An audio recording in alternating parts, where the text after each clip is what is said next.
everyone. We're here for a conversation with three of the authors of What's Working Well, Innovations to Sustain, an article in the COABE journal, Technology and Digital Literacy for Adult Educators and Students.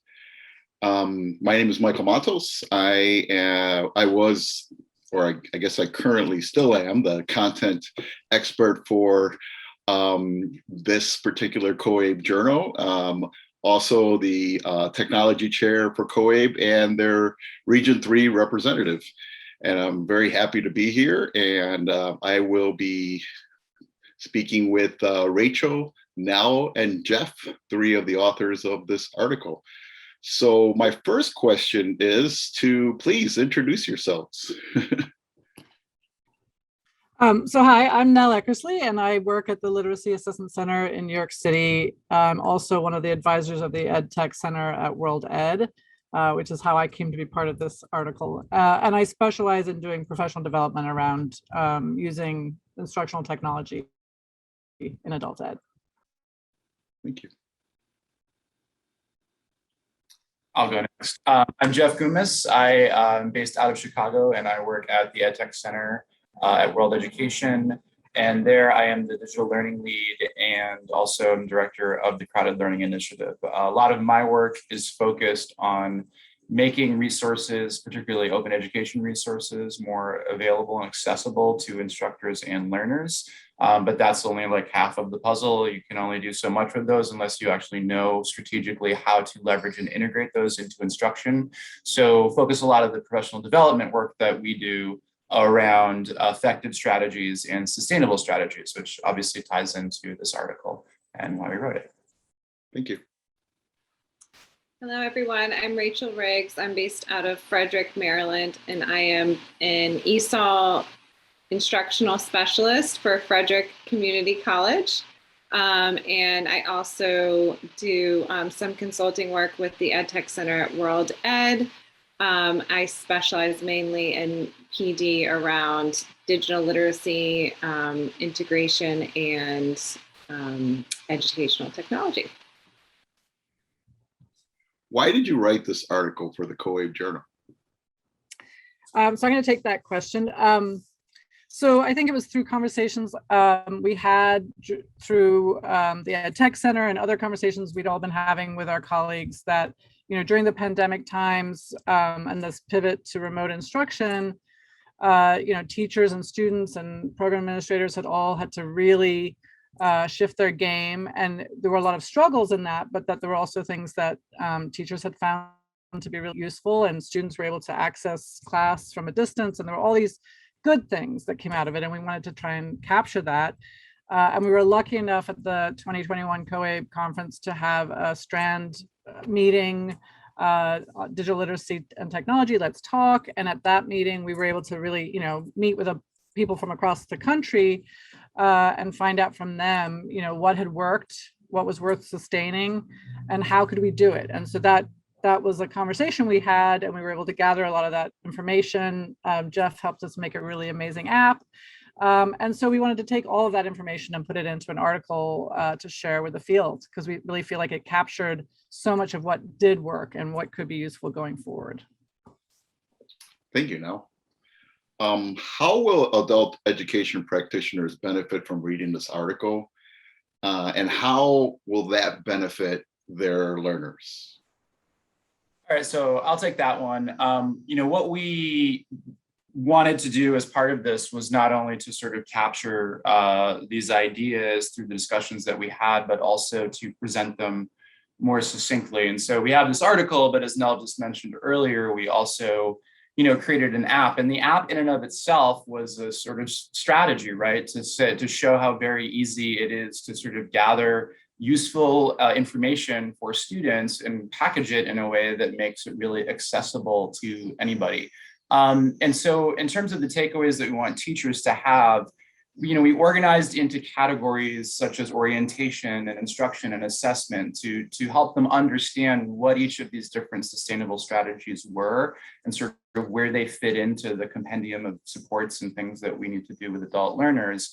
And then also just created a template so that folks could sort of explain it succinctly in a way that it makes sense for other teachers who might be interested in incorporating these into their everyday practice. What's really interesting in terms of how this benefits learners is when you actually look at the list of strategies that are in the article and also in the app, many of these things that we, in hindsight, it's almost obvious like how these strategies and these tools and these techniques can help overcome some of the traditional barriers that have caused disruption for adult learners in terms of their educational journey.